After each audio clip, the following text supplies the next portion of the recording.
Chimenea Espiritual presenta Controlar el Destino, James Allen. Prefacio. El descubrimiento de la ley de la evolución en el mundo material ha preparado a los seres humanos para el conocimiento de la ley de causa y efecto en el mundo mental. El pensamiento no es menos ordenado y progresivo que las formas materiales que lo encarnan.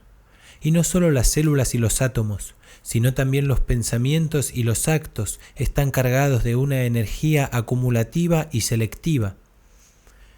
En el reino del pensamiento y de la acción, el bien sobrevive, porque es el más apto. El mal acaba por perecer.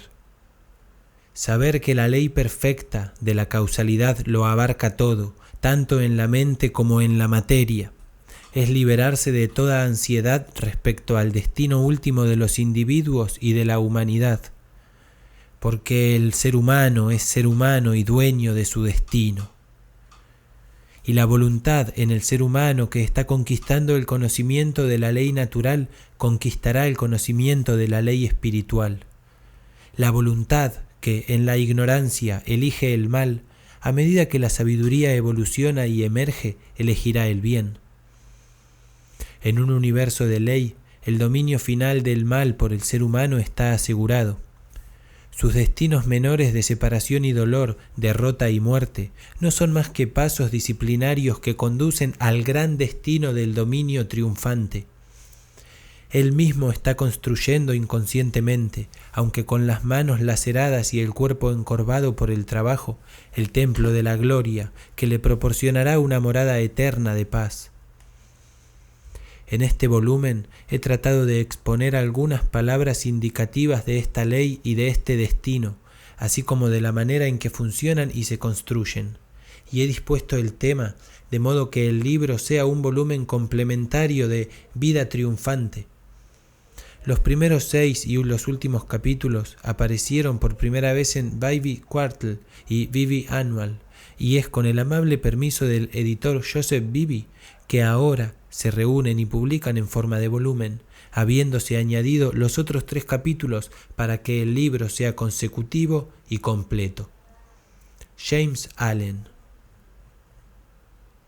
1. Hechos, carácter y destino. Existe y siempre ha existido una creencia generalizada en el destino, es decir, en un poder eterno e inescrutable que asigna fines definidos tanto a los individuos como a las naciones. Esta creencia ha surgido de una larga observación de los hechos de la vida.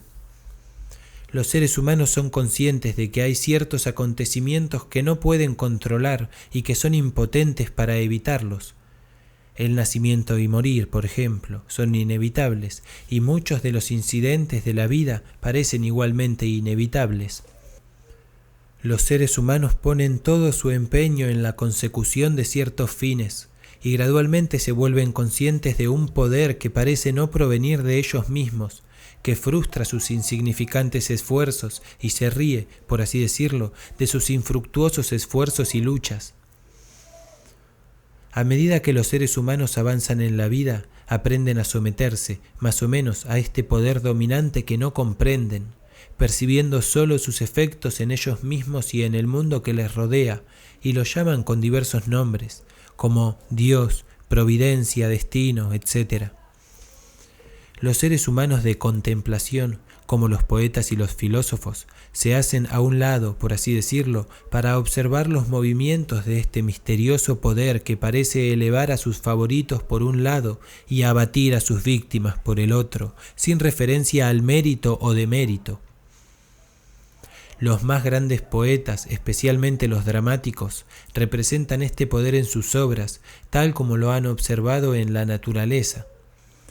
Los dramaturgos griegos y romanos suelen representar a sus héroes conociendo de antemano su destino y poniendo medios para escapar de él. Pero al hacerlo se ven envueltos ciegamente en una serie de consecuencias que provocan la fatalidad que intentan evitar. Los personajes de Shakespeare, en cambio, son representados, como en la naturaleza, sin conocimiento previo, salvo en forma de presentimiento, de su destino particular. Así, según los poetas, tanto si el ser humano conoce su destino como si no, no puede evitarlo, y cada acto suyo consciente o inconsciente es un paso hacia él. El dedo que se mueve de Omar Khayyam es una vívida expresión de esta idea del destino. Abro cita. El dedo que se mueve escribe, y habiendo escrito, se mueve. Ni toda tu piedad ni tu ingenio lo harán retroceder para cancelar media línea, ni todas tus lágrimas borrarán una palabra. Cierro cita. Así, los seres humanos de todas las naciones y épocas han experimentado en sus vidas la acción de este poder o ley invencible, y en nuestra nación hoy esta experiencia se ha cristalizado en el proverbio lacónico: el hombre propone, Dios dispone. Pero por contradictorio que pueda parecer, existe una creencia igualmente generalizada en la responsabilidad del ser humano como agente libre. Toda la enseñanza moral es una afirmación de la libertad del ser humano para elegir su curso y moldear su destino.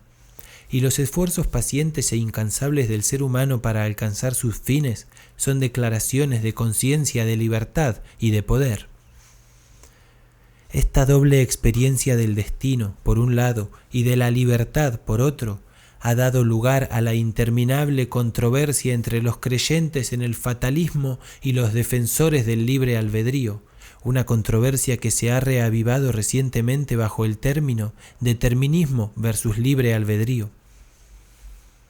Entre extremos aparentemente contradictorios hay siempre un camino intermedio de equilibrio, justicia o compensación que, aunque incluya ambos extremos, no puede decirse que sea ni uno ni otro, y que pone a ambos en armonía. Y este camino intermedio es el punto de contacto entre dos extremos. La verdad no puede ser partidista, sino que por su naturaleza es la reconciliadora de los extremos. Y así, en el asunto que estamos considerando hay un justo medio que pone en estrecha relación el destino y el libre albedrío, en el que, en efecto, se ve que estos dos hechos indiscutibles de la vida humana, pues tales son, no son sino dos aspectos de una ley central, un principio unificador y omnicomprensivo, a saber, la ley de la causalidad en su aspecto moral. La causalidad moral necesita tanto del destino como del libre albedrío, tanto de la responsabilidad individual como de la predestinación individual, porque la ley de las causas debe ser también la ley de los efectos, y causa y efecto deben ser siempre iguales.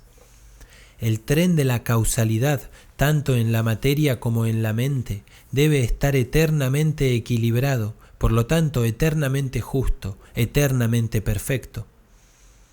De este modo, puede decirse que cada efecto es una cosa predestinada, pero el poder predeterminante es una causa, y no el fiat de una voluntad arbitraria. El ser humano se encuentra envuelto en el tren de la causalidad. Su vida se compone de causas y efectos. Es a la vez siembra y cosecha. Cada acto suyo es una causa que debe equilibrarse con sus efectos. Él elige la causa, esto es el libre albedrío. No puede elegir, alterar o evitar el efecto, esto es el destino. Así, el libre albedrío representa el poder de iniciar las causas, y el destino es la implicación en los efectos. Por lo tanto, es cierto que el ser humano está predestinado a ciertos fines, pero él mismo, aunque no lo sabe, ha emitido el mandato. Esa cosa buena o mala de la que no hay escapatoria, él, por sus propios actos, la ha provocado. Aquí puede alegarse que el ser humano no es responsable de sus actos, que estos son efectos de su carácter, y que no es responsable del carácter, bueno o malo, que le fue dado al nacer. Si el carácter le fuera dado al nacer, esto sería cierto. Entonces no habría ley moral ni necesidad de enseñanza moral, pero los caracteres no se dan hechos, sino que evolucionan.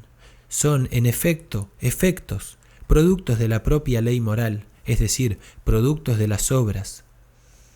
El carácter es el resultado de una acumulación de actos que el individuo ha ido acumulando, por así decirlo, a lo largo de su vida. El ser humano es el hacedor de sus propios actos. Como tal, es el forjador de su propio carácter. Y como hacedor de sus actos y forjador de su carácter, es el moldeador y formador de su destino. Tiene el poder de modificar y alterar sus actos, y cada vez que actúa, modifica su carácter, y con la modificación de su carácter, para bien o para mal, está predeterminando para sí mismo nuevos destinos, destinos desastrosos o benéficos, de acuerdo con la naturaleza de sus actos. El carácter es el destino mismo. Como combinación fija de actos, lleva en sí mismo los resultados de esos actos. Estos resultados yacen ocultos como semillas morales en los oscuros recovecos del carácter, esperando su estación de germinación, crecimiento y fructificación. Aquellas cosas que le suceden a un ser humano son el reflejo de sí mismo. Aquel destino que le perseguía, del que era incapaz de escapar mediante el esfuerzo o de evitarlo mediante la oración, era el implacable demonio de sus propias malas acciones exigiendo e imponiendo restitución. Aquellas bendiciones y maldiciones que le llegan sin ser solicitadas son los ecos reverberantes de los sonidos que él mismo emitió. Es este conocimiento de la ley perfecta que obra a través y por encima de todas las cosas, de la justicia perfecta, que opera en y ajusta todos los asuntos humanos, lo que permite al ser humano bueno amar a sus enemigos y elevarse por encima de todo odio, resentimiento y queja, porque sabe que sólo los suyos pueden venir a él y que, aunque esté rodeado de perseguidores, sus enemigos no son más que los instrumentos ciegos de una retribución impecable. Y así no los culpa, sino que tranquilamente recibe sus cuentas y pacientemente paga sus deudas morales. Pero esto no es todo. No se limita a pagar sus deudas, sino que se cuida de no contraer más deudas. Se vigila a sí mismo y hace que sus actos sean intachables. Mientras paga las cuentas malas, va acumulando las buenas. Al poner fin a su propio pecado, pone fin al mal y al sufrimiento. Y ahora consideremos cómo opera la ley en instancias particulares en la realización del destino a través de las obras y el carácter. En primer lugar, examinaremos la vida presente, porque el presente es la síntesis de todo el pasado. El resultado neto de todo lo que un ser humano ha pensado y hecho está contenido en él.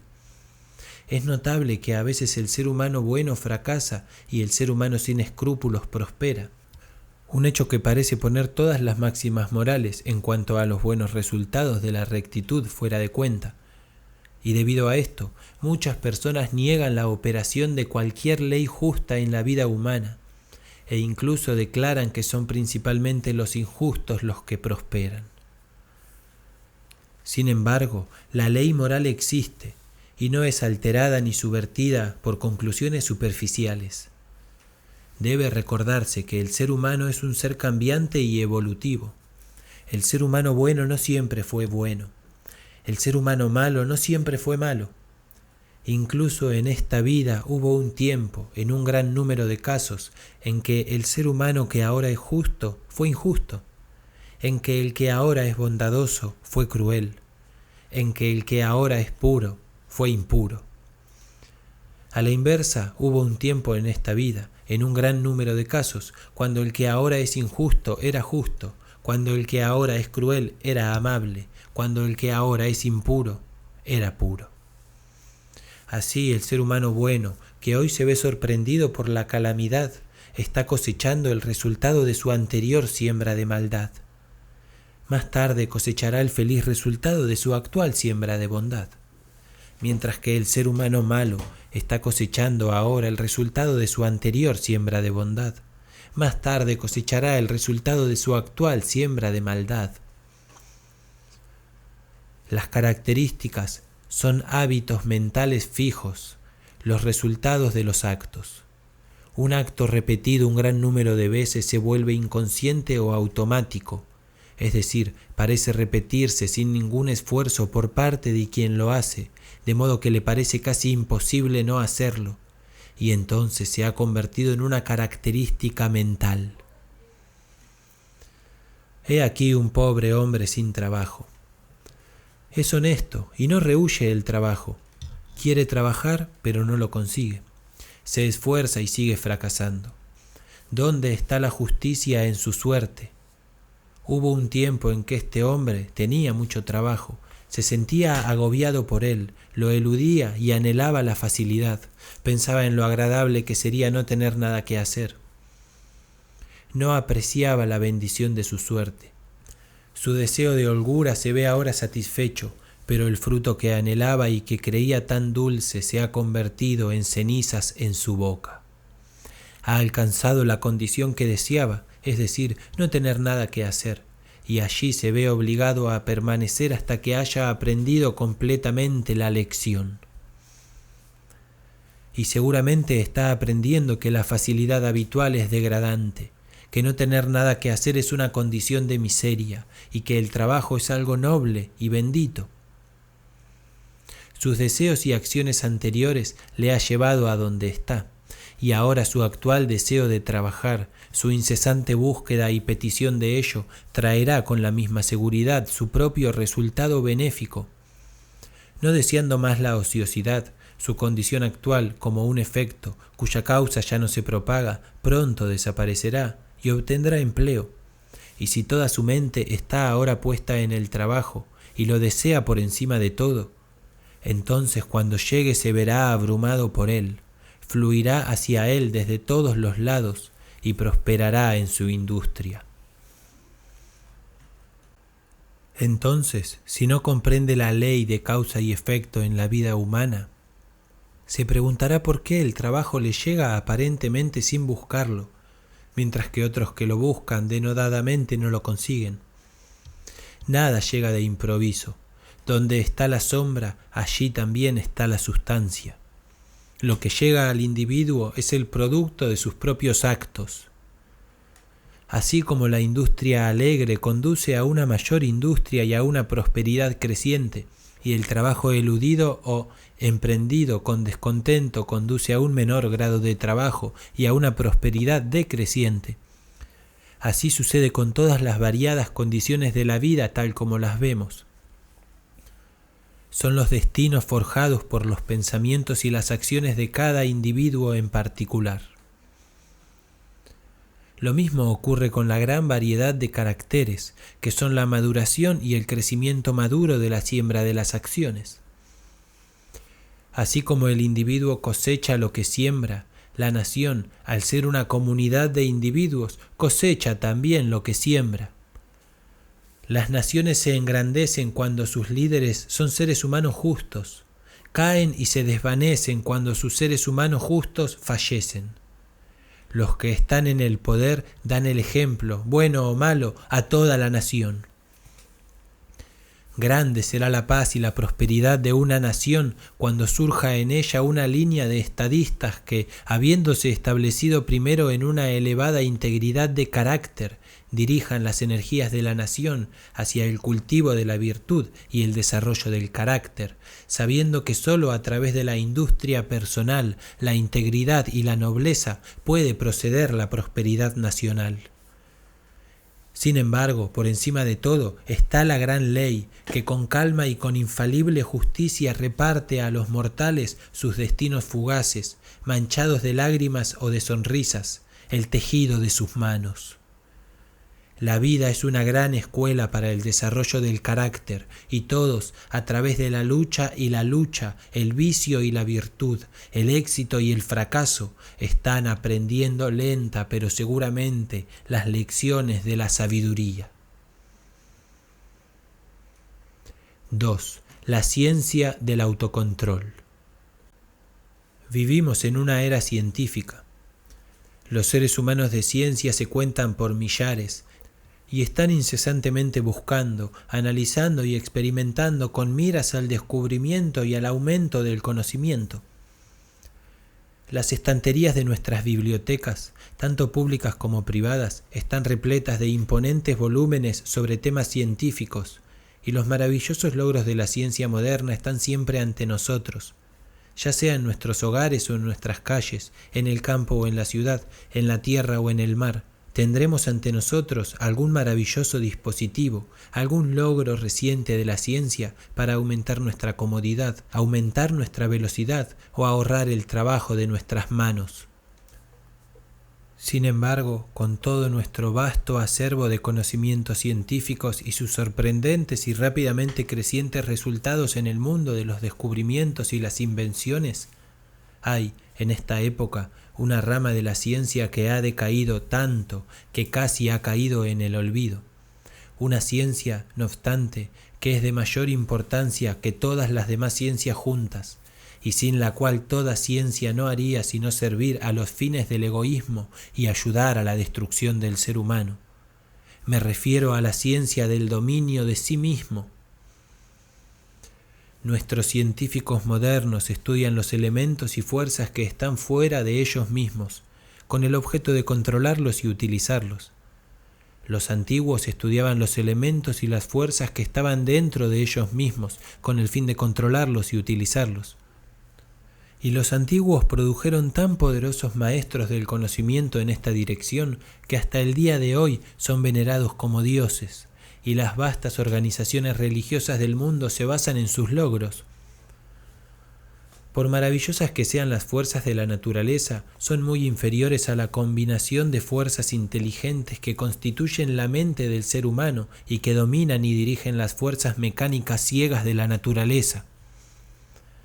Por lo tanto, se deduce que, para comprender y controlar y dirigir las fuerzas internas de la pasión, el deseo, la voluntad y el intelecto, es estar en posesión de los destinos de los seres humanos y las naciones. Como en la ciencia ordinaria hay, en esta ciencia divina, grados de logro, y un ser humano es grande en conocimiento, grande en sí mismo y grande en su influencia sobre el mundo, en la medida en que es grande en autocontrol. Aquel que comprende y domina las fuerzas de la naturaleza externa es el científico natural, pero aquel que comprende y domina las fuerzas internas de la mente es el científico divino. Y las leyes que operan al obtener un conocimiento de las apariencias externas operan también al obtener un conocimiento de las variedades internas. Un ser humano no puede convertirse en un científico consumado en unas pocas semanas o meses. Es más, ni siquiera en unos pocos años. Pero solo después de muchos años de meticulosa investigación puede hablar con autoridad y figurar entre los maestros de la ciencia. Del mismo modo, un ser humano no puede adquirir el dominio de sí mismo y llegar a poseer la sabiduría y la paz que da el conocimiento que confiere el dominio de sí mismo, sino por muchos años de trabajo paciente, un trabajo que es aún más arduo porque es silencioso y no es reconocido ni apreciado por los demás. Y el que quiere seguir esta ciencia con éxito debe aprender a estar solo y a trabajar sin recompensa en lo que se refiere a cualquier emolumento externo. El científico natural sigue, en la adquisición de su tipo particular de conocimiento, los siguientes 5 pasos ordenados y secuenciales. Primero, observación, es decir, observar atenta y persistentemente los hechos de la naturaleza. Segundo, experimentación. Habiéndose familiarizado mediante repetidas observaciones con ciertos hechos, experimenta con esos hechos con vistas al descubrimiento de las leyes naturales. Somete sus hechos a rígidos procesos de análisis y así descubre lo que es inútil y lo que tiene valor, y rechaza lo primero y retiene lo segundo. Tercero, clasificación. Después de haber acumulado y verificado una masa de hechos mediante innumerables observaciones y experimentos, comienza a clasificar esos hechos y ordenarlos en grupos con el objeto de descubrir alguna ley subyacente, algún principio oculto y unificador que gobierne, regule y una esos hechos. Cuarto, la deducción. Se pasa así a la cuarta etapa de la deducción. A partir de los hechos y resultados que tiene ante sí, descubre ciertos movimientos invariables de acción y revela así los hechos ocultos de las cosas. Quinto, el conocimiento. Habiendo demostrado y establecido ciertas leyes, se puede decir de un ser humano, así que sabe. Es un científico, es un ser humano de conocimiento. Pero el logro del conocimiento científico no es el fin, por grande que sea.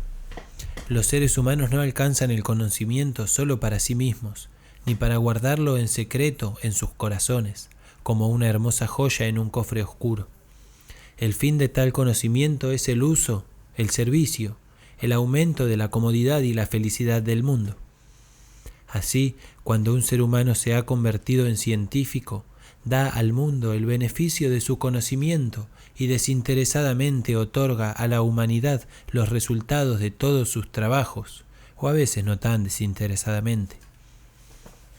Por lo tanto, más allá del conocimiento, hay otro paso de la utilización, es decir, el uso correcto y desinteresado del conocimiento adquirido, la aplicación del conocimiento a la invención para el bien común. Se observará que los 5 pasos o procesos enumerados siguen una sucesión ordenada, y que ningún ser humano puede convertirse en científico si omite alguno de ellos. Sin el primer paso de la observación sistemática, por ejemplo, ni siquiera podría entrar en el reino del conocimiento de los secretos de la naturaleza. Al principio, el buscador de tal conocimiento tiene ante sí un universo de cosas. Estas cosas no las entiende. Muchas de ellas, de hecho, parecen estar irreconciliablemente opuestas unas a otras. Y hay una aparente confusión. Pero siguiendo paciente y laboriosamente estos 5 procesos, descubre el orden, la naturaleza y las esencias de las cosas, percibe la ley o leyes centrales que las unen en una relación armoniosa, y así pone fin a la confusión y la ignorancia. Al igual que el científico natural, el científico divino debe seguir con la misma diligencia abnegada 5 pasos progresivos para alcanzar el autoconocimiento, el autodominio. Estos 5 pasos son los mismos que los del científico natural, pero el proceso se invierte. La mente, en lugar de centrarse en las cosas externas, se vuelve a sí misma, y las investigaciones se llevan a cabo en el reino de la mente, de la propia mente, en lugar de en el de la materia.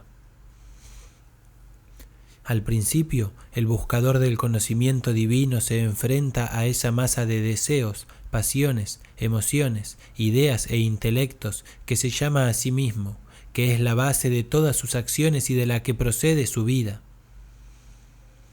Esta combinación de fuerzas invisibles, pero poderosas, aparece confusamente.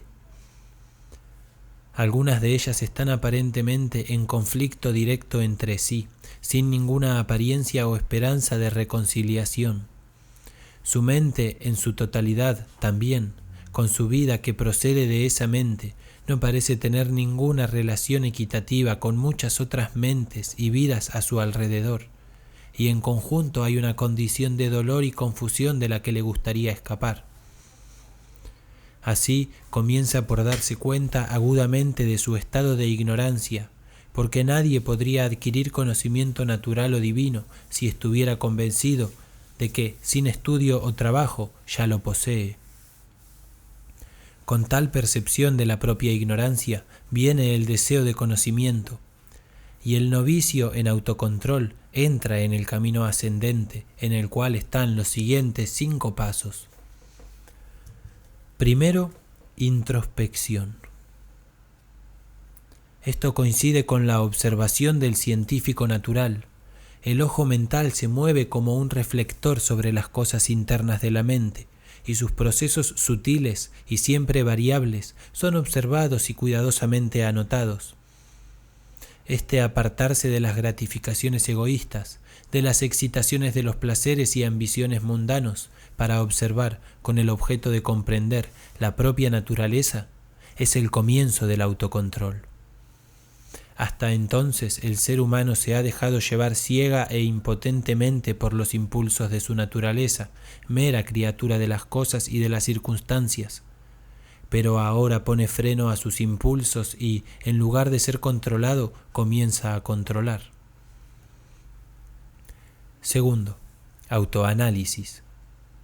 Una vez observadas las tendencias de la mente, se las examina de cerca y se las somete a un rígido proceso de análisis.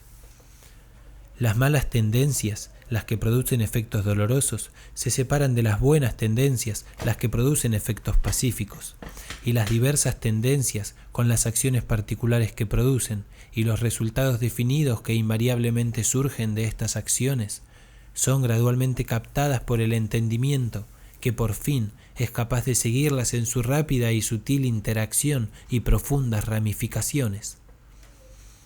Es un proceso de prueba y comprobación y, para el buscador, un período de ser probado y comprobado. Tercero, ajuste. En este momento, el estudiante práctico de las cosas divinas tiene claramente ante sí cada tendencia y aspecto de su naturaleza, hasta los impulsos más profundos de su mente y los motivos más sutiles de su corazón. No queda un punto o rincón que no haya explorado e iluminado con la luz del autoexamen. Conoce cada punto débil y egoísta, cada cualidad fuerte y virtuosa.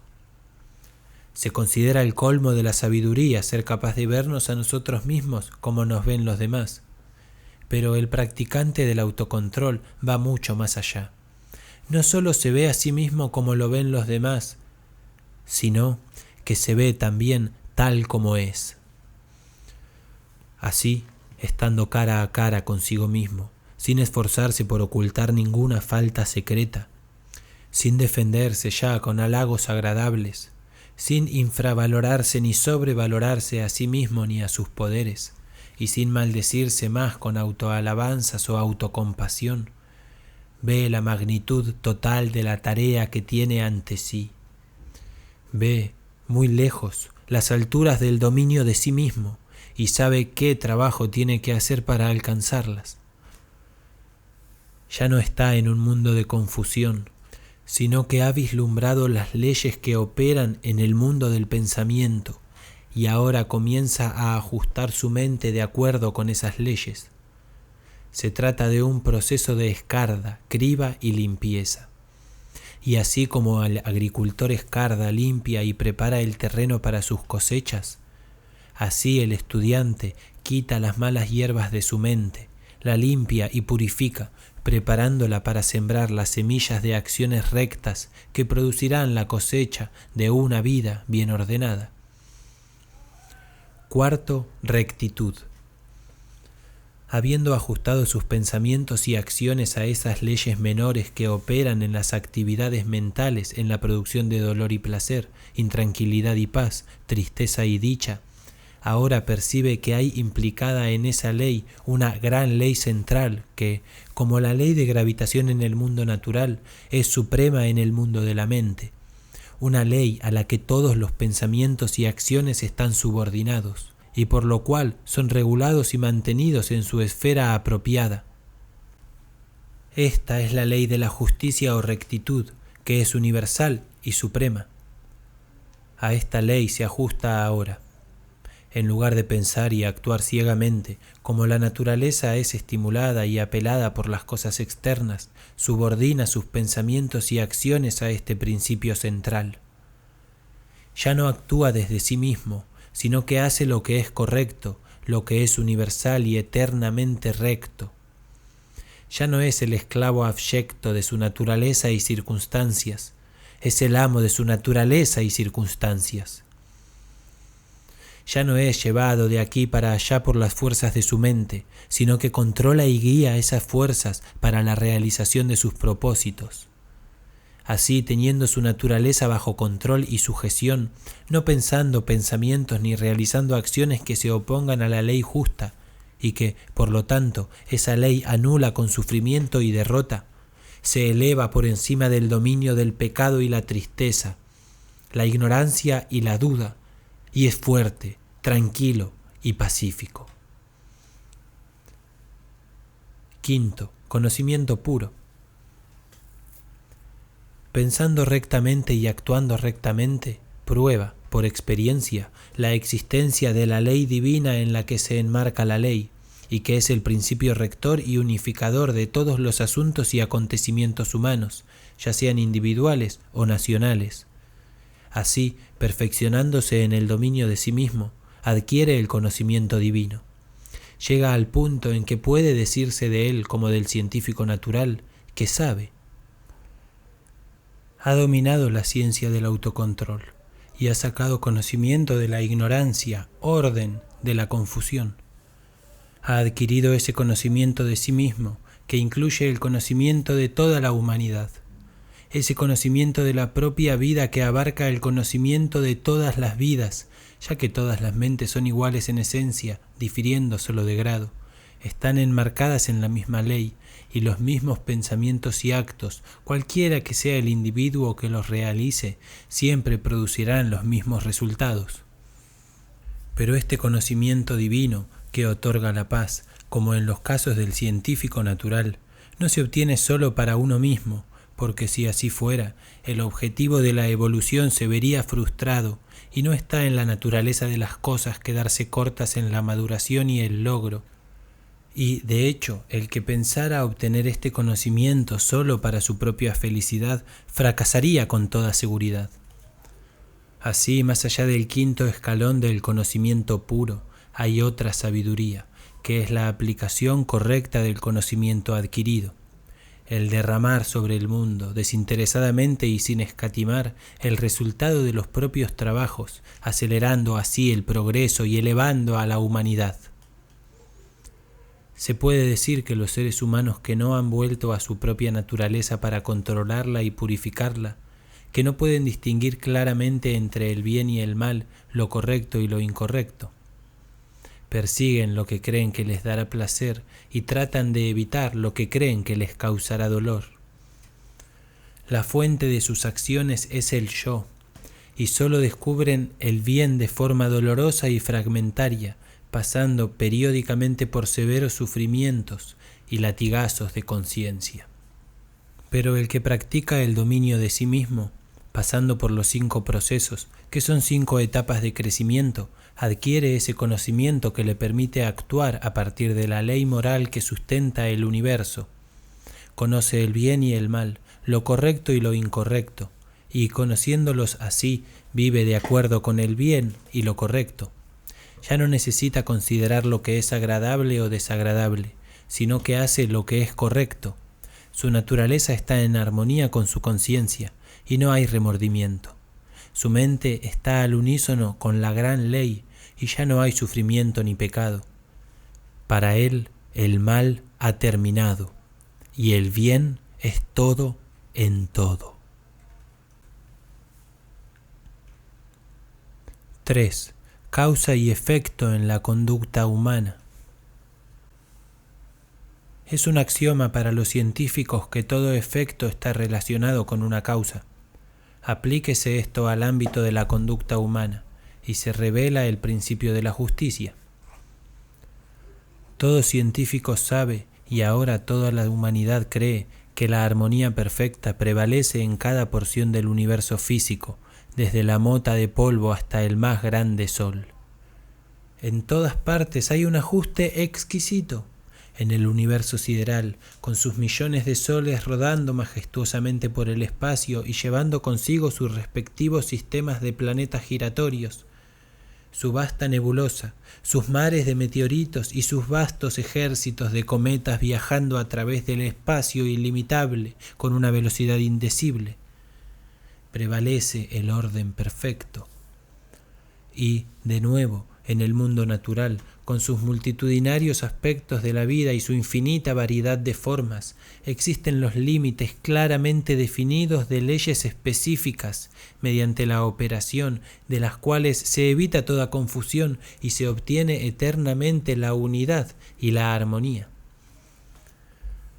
Si esta armonía universal pudiera romperse arbitrariamente, incluso en un pequeño detalle, el universo dejaría de ser. No podría haber cosmos, sino solo caos universal. Tampoco puede ser posible en tal universo de ley que exista ningún poder personal que esté por encima, fuera y sea superior a tal ley en el sentido de que pueda desafiarla o dejarla de lado. Porque cualesquiera que sean los seres que existen, ya sean humanos o dioses, existen en virtud de tal ley, y el más alto, mejor y más sabio entre todos los seres manifestaría su mayor sabiduría por su más completa obediencia a esa ley, que es más sabia que la sabiduría, y que nada más perfecto podría concebirse. Todas las cosas, ya sean visibles o invisibles, están subordinadas a esta ley infinita y eterna de causalidad y caen dentro de su ámbito. Así como todas las cosas visibles la obedecen, todas las cosas invisibles, los pensamientos y las acciones de la humanidad, ya sean secretos o abiertos, no pueden escapar a ella. Como dice el proverbio, haz el bien, se recompensa, haz un mal, igual retribución pagarás. La justicia perfecta sostiene el universo. La justicia perfecta regula la vida y la conducta humana. Todas las condiciones variables de la vida, tal como se dan en el mundo actual, son el resultado de esta ley que reacciona sobre la conducta humana. El hombre puede, y de hecho lo hace, elegir las causas que va a poner en funcionamiento, pero no puede cambiar la naturaleza de los efectos. Puede decidir qué pensamientos va a pensar y qué obras va a hacer, pero no tiene poder sobre los resultados de esos pensamientos y obras. Estos están regulados por la ley imperante. El humano tiene todo el poder para actuar, pero su poder termina con el acto cometido. El resultado del acto no puede ser alterado, anulado o evadido. Es irrevocable. Los malos pensamientos y actos producen condiciones de sufrimiento. Los buenos pensamientos y actos determinan condiciones de bienaventuranza. Así, el poder del individuo está limitado a y su bienaventuranza o miseria está determinada por su propia conducta. Conocer esta verdad hace que la vida sea simple, llana e inconfundible. Todos los caminos torcidos se enderezan, las alturas de la sabiduría se revelan, y la puerta abierta a la salvación del mal y del sufrimiento se percibe y se entra en ella. La vida puede compararse a una suma aritmética.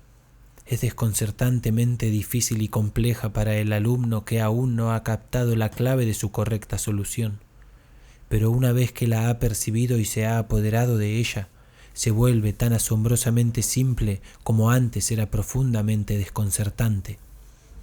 Se puede tener una idea de esta relativa simplicidad y complejidad de la vida reconociendo y comprendiendo plenamente el hecho de que, si bien hay decenas y tal vez cientos de maneras en que una suma puede hacerse mal, solo hay una manera en que puede hacerse bien, y que cuando se encuentra esa manera correcta, el alumno sabe que es la correcta. Su perplejidad se desvanece y sabe que ha dominado el problema. Es cierto que el alumno, mientras hace su suma incorrectamente, puede, y frecuentemente lo hace, pensar que lo ha hecho correctamente, pero no está seguro.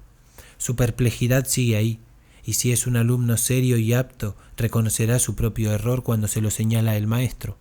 Así en la vida, los seres humanos pueden pensar que viven correctamente mientras actúan por ignorancia viviendo mal.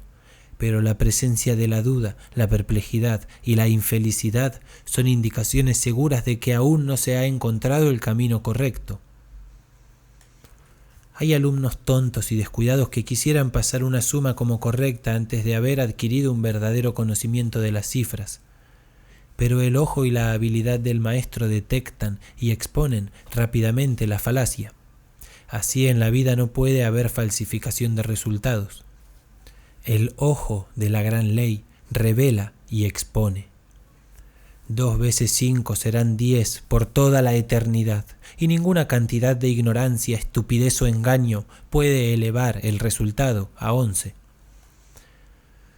Si uno mira superficialmente un trozo de tela, lo ve como un trozo de tela, pero si va más allá e indaga en su fabricación y lo examina de cerca y con atención, ve que está compuesto de una combinación de hilos individuales y que, aunque todos los hilos son interdependientes, cada hilo sigue su propio camino en todo momento, sin confundirse nunca con su hilo hermano.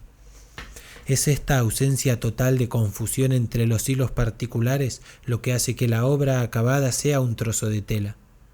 Cualquier mezcla inarmónica de los hilos daría como resultado un manojo de desperdicios o un trapo inútil. La vida es como una pieza de tela, y los hilos que la componen son vidas individuales. Los hilos, aunque interdependientes, no se confunden entre sí. Cada uno sigue su propio curso. Cada individuo sufre y disfruta las consecuencias de sus propios actos y no de los actos de otro. El curso de cada uno es simple y definido. El conjunto forma una complicada pero armoniosa combinación de secuencias. Hay acción y reacción, hecho y consecuencia, causa y efecto. Y la reacción, la consecuencia y el efecto compensatorios están siempre en proporción exacta con el impulso iniciador. Una pieza de tela duradera y satisfactoria no puede estar hecha de un material de mala calidad, y los hilos de pensamientos egoístas y malas acciones no producirán una vida útil y hermosa, una vida que se desgaste bien y que soporte una inspección minuciosa. Cada ser humano hace o estropea su propia vida. No la hace ni la estropea su prójimo, ni nada externo a él. Cada pensamiento que tiene, cada acto que hace, es otro hilo, de mala calidad o genuino, tejido en el vestido de su vida. Y así como él hace el vestido, así debe usarlo. No es responsable de los actos de su prójimo. No es el guardián de las acciones de su prójimo. Solo es responsable de sus propios actos. Es el guardián de sus propias acciones. El problema del mal subsiste en las propias malas acciones del ser humano y se resuelve cuando esas acciones son purificadas. Dice Russell: hombre, no busques más el origen del mal, tú mismo eres su origen. El efecto nunca puede divorciarse de la causa, nunca puede ser de naturaleza distinta de la causa. Emerson dice: la justicia no se pospone, una equidad perfecta ajusta el equilibrio en todas las partes de la vida. Y hay un sentido profundo en el que causa y efecto son simultáneos y forman un todo perfecto. Así, en el instante en que un ser humano piensa, digamos, un pensamiento cruel o hace un acto cruel, en ese mismo instante ha herido su propia mente. No es el mismo ser humano que era en el instante anterior, es un poco más vil y un poco más infeliz. Y un número de tales pensamientos y actos sucesivos producirían un ser humano cruel y desdichado. Lo mismo se aplica a lo contrario. El pensamiento de un pensamiento bondadoso, o hacer una acción bondadosa, una nobleza inmediata y la felicidad lo acompañan. El ser humano es mejor de lo que era antes, y un número de tales acciones produciría un alma grande y dichosa. Así, la conducta humana individual determina, por la implacable ley de causa y efecto, el mérito o demérito individual, la grandeza o mezquindad individual, la felicidad o desdicha individual. Lo que un hombre piensa, eso hace, y lo que hace es lo que es. Si está perplejo, infeliz, inquieto o desdichado, que se mire a sí mismo, porque allí en ninguna otra parte está la fuente de todos sus problemas. 4. El entrenamiento de la voluntad. El cultivo de la firmeza y estabilidad de carácter, que comúnmente se denomina fuerza de voluntad, es uno de los principales deberes del ser humano, ya que su posesión es esencialmente necesaria para su bienestar temporal y eterno. La firmeza de propósito está en la raíz de todos los esfuerzos exitosos, ya sea en las cosas mundanas o espirituales, o sin ella, el ser humano no puede ser más que desdichado y dependiente de otros para el apoyo que debería encontrarse dentro de sí mismo. El misterio que ha sido arrojado alrededor del tema del cultivo de la voluntad por aquellos que anuncian vender consejos ocultos sobre el asunto por tantos dólares debe ser evitado y disipado, porque nada podría estar más alejado del secreto y el misterio que los métodos prácticos por los cuales solo la fuerza de voluntad puede ser desarrollada.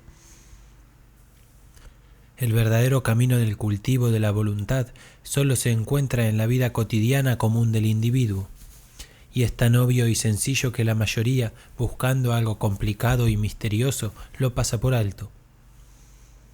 Un poco de pensamiento lógico pronto convencerá a un ser humano de que no puede ser débil y fuerte al mismo tiempo, que no puede desarrollar una voluntad más fuerte mientras siga siendo esclavo de indulgencias débiles, y que, por lo tanto, el camino directo y único hacia esa fuerza es asaltar y conquistar sus debilidades.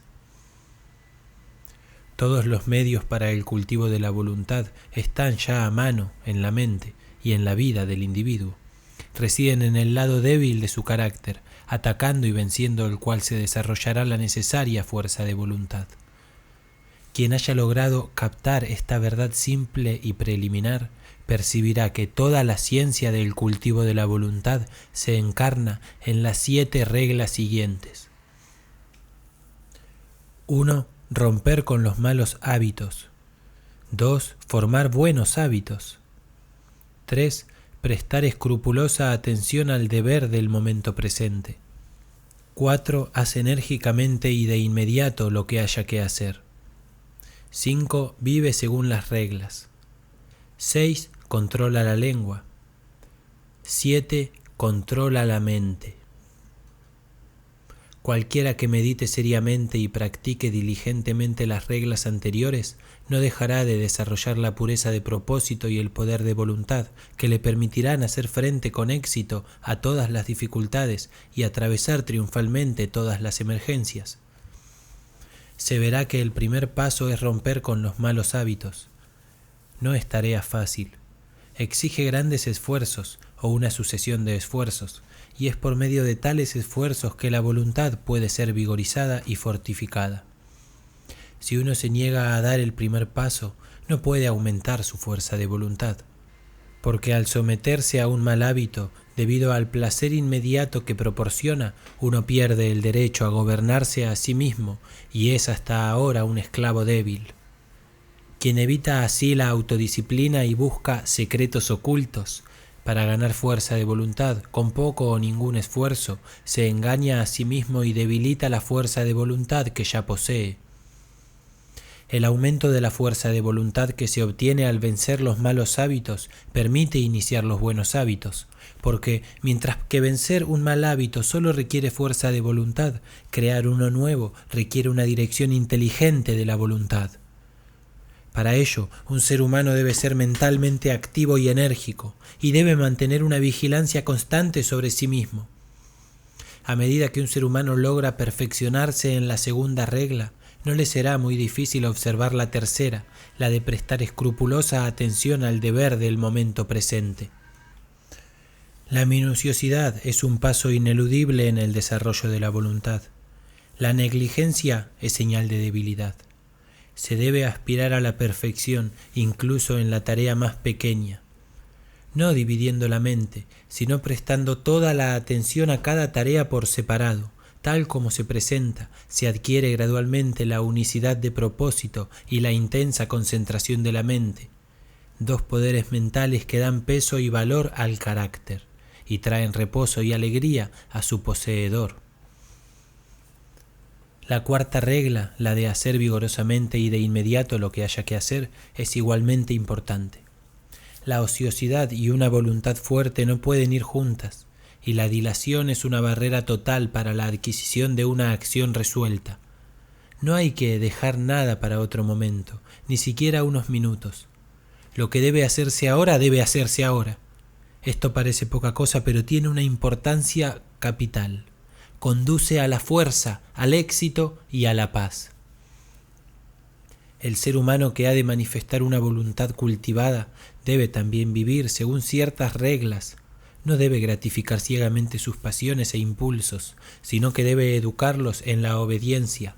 Debe vivir según principios y no según pasiones. Debe decidir qué comerá, beberá y vestirá, y qué no comerá, beberá ni vestirá. Cuántas comidas hará al día y a qué hora las hará, a qué hora se acostará y a qué hora se levantará. Debe establecer reglas para el correcto gobierno de su conducta en cada departamento de su vida y debe adherirse religiosamente a ellas. Vivir libre e indiscriminadamente, comiendo y bebiendo y complaciéndose sensualmente a la llamada del apetito y la inclinación, es ser un mero animal, y no un humano con voluntad y razón. La bestia en el humano debe ser azotada y disciplinada y sometida, y esto solo puede hacerse entrenando la mente y la vida en ciertas reglas fijas de conducta correcta. El santo alcanza la santidad no violando sus votos, y el ser humano que vive según sus reglas buenas y fijas es fuerte para cumplir su propósito. La sexta regla, la del control de la lengua, debe ser practicada hasta que uno tenga perfecto dominio de su habla, de modo que no pronuncie nada con mal humor, ira, irritabilidad o con mala intención. Y el ser humano de voluntad fuerte no permite que su lengua corra irreflexivamente y sin freno. Todas estas 6 reglas, si se practican fielmente, conducirán a la séptima, que es la más importante de todas: controlar correctamente la mente. El dominio de sí mismo es la cosa más esencial de la vida, y sin embargo la menos comprendida. Pero el que pacientemente practique las reglas aquí expuestas, poniéndolas en práctica en todos sus caminos y empresas, aprenderá por su propia experiencia y esfuerzos a controlar y entrenar su mente, y a ganar con ello la corona suprema de la sabiduría, la corona de una voluntad perfectamente equilibrada. 5. Minuciosidad. La meticulosidad consiste en hacer las cosas pequeñas como si fueran las más grandes del mundo. Que las pequeñas cosas de la vida son de primordial importancia es una verdad que generalmente no se comprende, y el pensamiento de que las pequeñas cosas pueden ser descuidadas, dejadas de lado o desatendidas es la raíz de esa falta de meticulosidad que es tan común y que resulta en un trabajo imperfecto y en vidas infelices. Cuando uno comprende que las grandes cosas del mundo y de la vida consisten en una combinación de pequeñas cosas, y que sin esta agregación de pequeñas cosas las grandes cosas no existirían, entonces comienza a prestar cuidadosa atención a aquellas cosas que antes consideraba insignificantes. Así adquiere la cualidad de la minuciosidad y se convierte en un ser humano útil e influyente, porque la posesión o no posesión de esta cualidad puede significar toda la diferencia entre una vida de paz y poder y una de miseria y debilidad. Todo empleador de mano de obra sabe cuán rara es esta cualidad, cuán difícil es encontrar hombres y mujeres que pongan pensamiento y energía en su trabajo y lo hagan completa y satisfactoriamente. Abunda la mala mano de obra. La habilidad y la excelencia son adquiridas por pocos. La irreflexión, el descuido y la pereza son vicios tan comunes que debería dejar de parecer extraño que, a pesar de la reforma social, las filas de los desempleados sigan engrosándose, ya que los que malgastan su trabajo hoy, otro día, en la hora de profunda necesidad, buscarán y pedirán trabajo en vano. La ley de la supervivencia del más fuerte no se basa en la crueldad, sino en la justicia. Es un aspecto de esa equidad divina que prevalece en todas partes. El vicio es golpeado por muchos azotes. Si no fuera así, ¿cómo podría desarrollarse la virtud? El irreflexivo y el perezoso no pueden prevalecer sobre el irreflexivo y laborioso, ni estar en pie de igualdad con ellos. Un amigo mío me cuenta que su padre daba a todos sus hijos el siguiente consejo: cualquiera que sea vuestro trabajo futuro, poned toda vuestra mente en él y hacedlo a conciencia, entonces no tendréis que temer por vuestro bienestar, porque hay tantos descuidados y negligentes que los servicios del ser humano minucioso están siempre en demanda. Conozco a quienes durante años han tratado casi en vano de conseguir mano de obra competente en esferas que no requieren una habilidad excepcional, pero que exigen principalmente previsión, energía y un cuidado concienzudo. Han despedido a uno tras otro por negligencia, pereza, incompetencia e incumplimiento, por no mencionar otros vicios que no vienen al caso. Sin embargo, el vasto ejército de desempleados sigue clamando contra las leyes, contra la sociedad y contra el cielo. La causa de esta común falta de rigor no está lejos de buscarse. Radica en esa sed de placer que no sólo crea aversión al trabajo constante, sino que incapacita para hacer el mejor trabajo y para cumplir debidamente con el propio deber. Hace poco tiempo llegó a mis oídos el caso, uno de tantos, de una pobre mujer a la que se le concedió, a petición suya, un puesto de responsabilidad y lucrativo. Llevaba pocos días en su puesto cuando empezó a hablar de los viajes de placer que iba a hacer ahora que había llegado a ese lugar. Al cabo de un mes fue despedida por negligencia e incompetencia. Como dos objetos no pueden ocupar el mismo espacio al mismo tiempo, así la mente que está ocupada con el placer no puede también estar concentrada en el perfecto cumplimiento del deber. El placer tiene su propio lugar y tiempo, pero no debe permitirse que su consideración penetre en la mente durante las horas que deben dedicarse al deber. Aquellos que, mientras están ocupados en su tarea mundana, están continuamente pensando en los placeres anticipados, no pueden hacer otra cosa que chapucear en su trabajo o incluso descuidarlo cuando su placer parece estar en juego. La minuciosidad es plenitud, perfección. Significa hacer una cosa tan bien que no quede nada que desear. Significa hacer el propio trabajo, si no mejor de lo que nadie puede hacerlo, al menos no peor que lo mejor que hacen los demás.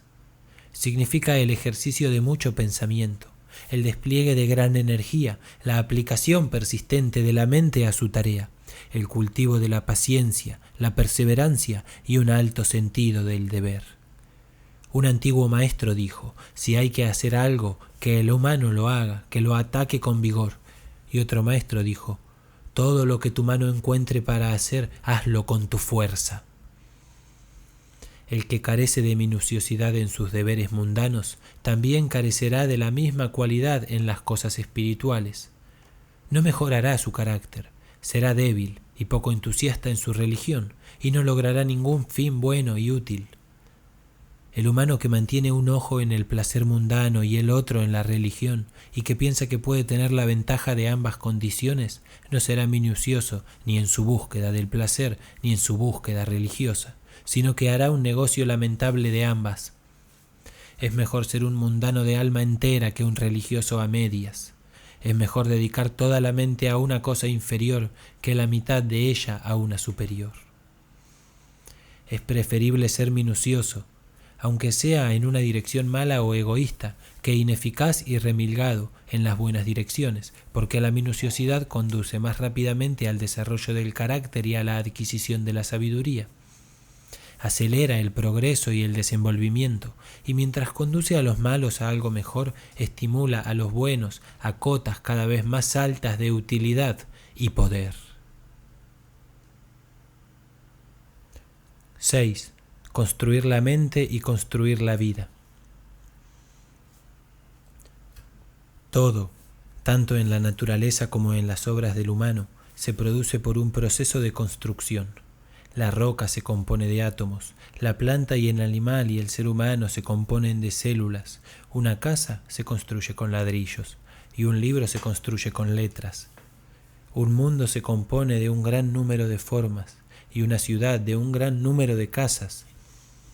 Las artes, las ciencias y las instituciones de una nación se construyen con el esfuerzo de todos los individuos.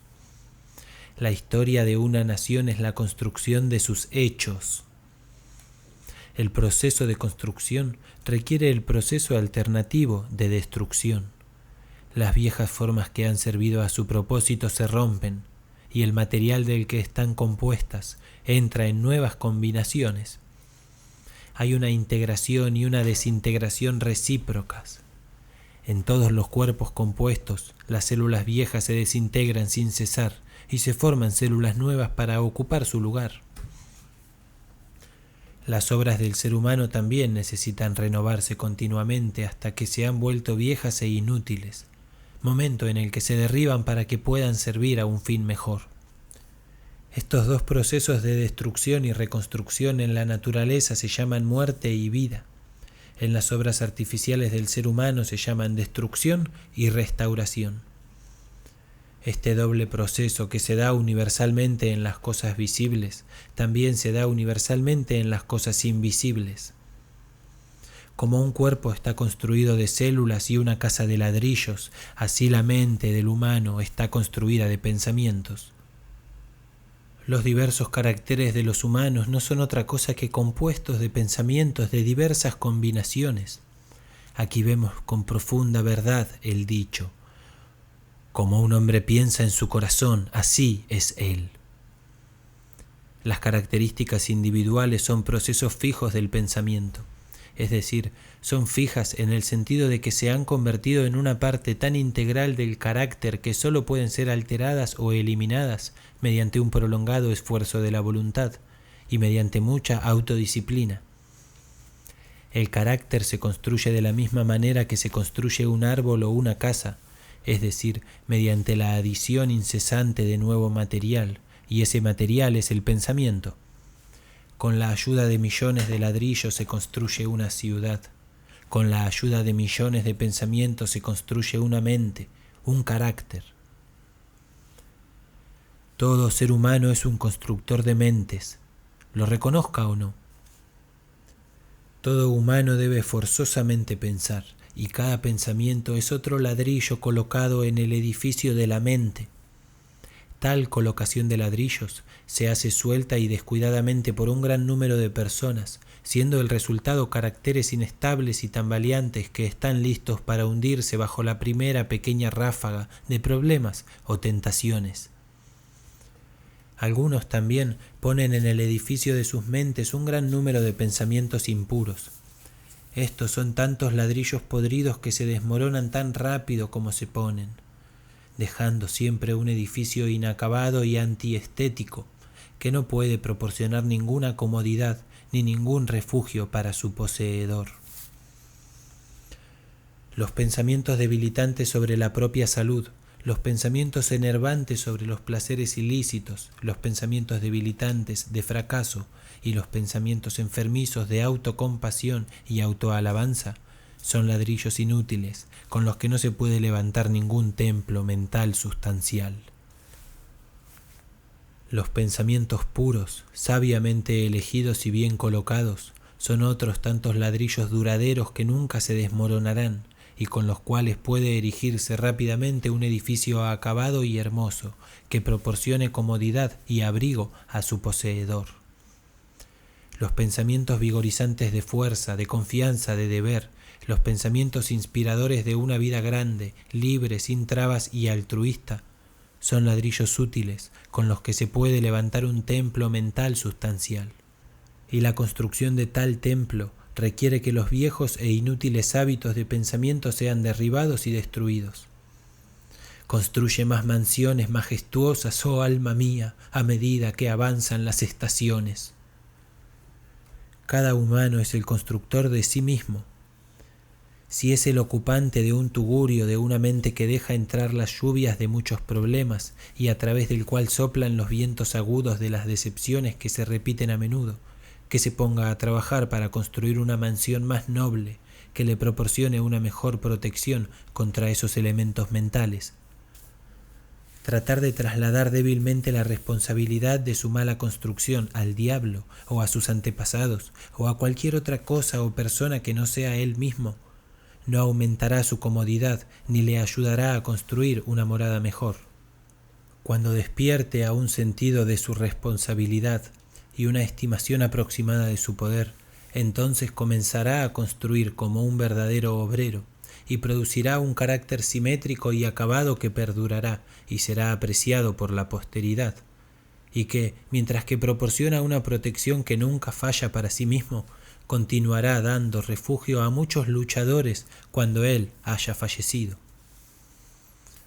Todo el universo visible se basa en unos pocos principios matemáticos.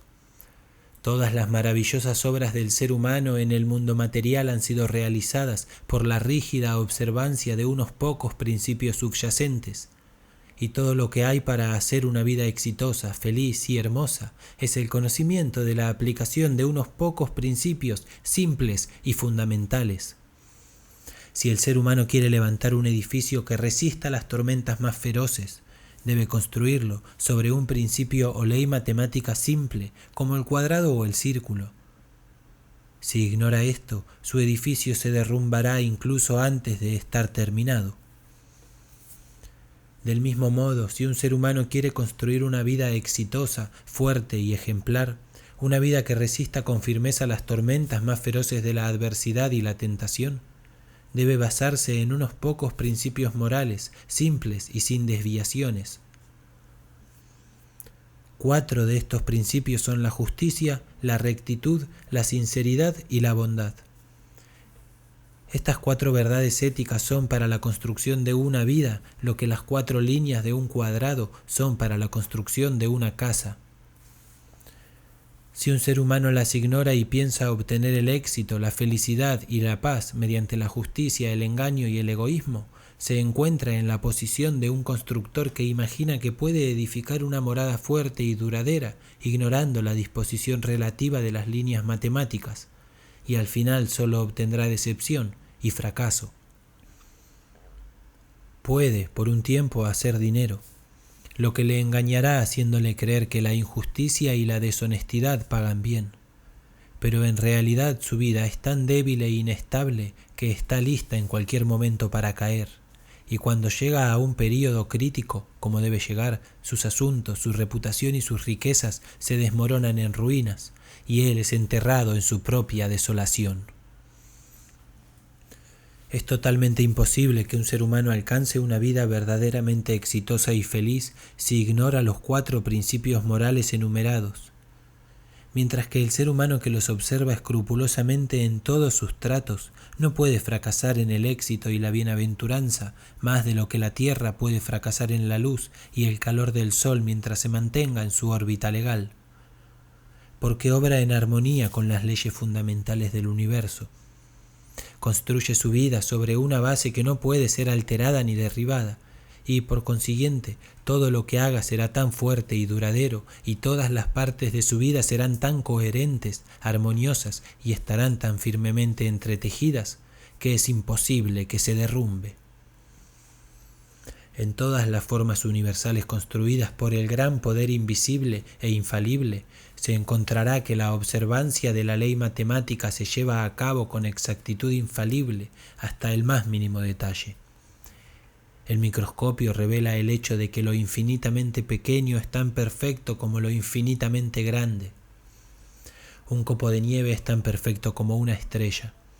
Del mismo modo, en la construcción de un edificio por el humano debe prestarse la más estricta atención a cada detalle, a cada paso, a cada parpadeo. Primero hay que poner los cimientos y, aunque estén enterrados y ocultos, deben recibir el mayor cuidado y ser más fuertes que cualquier otra parte del edificio. Luego, piedra sobre piedra, ladrillo sobre ladrillo, se colocan cuidadosamente con la ayuda de la plomada, hasta que por fin el edificio se yergue completo en su durabilidad, fuerza y belleza.